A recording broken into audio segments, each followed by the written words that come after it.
In many nations, advanced practice registered nurses and registered nurses are well prepared to carry out key immunization interventions, such as raising awareness, communicating effectively to drive out fear and hesitancy, education, vaccine administration, prescribing, and policy development. In particular, in many nations now, vaccine prescribing is a role for nurses. Based on the survey results, the ICN recommends that countries should focus on reinforcing and expanding nurses' contributions by increasing immunization education, as well as program and policy development.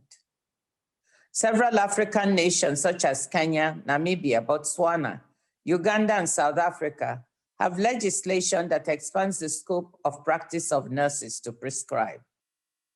Other African countries are following suit, even without such specific legislation. We have Cameroon, Zimbabwe, Rwanda, Swaziland, Eswatini, Malawi, Tanzania, Zambia, Ghana, Lesotho, and Ethiopia.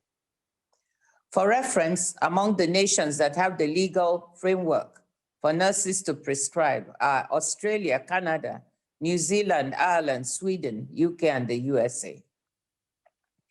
The bottom line is that we need to advocate for the expansion of the scope of practice for nurses and midwives to meet the needs of our world's populations now and after the pandemic.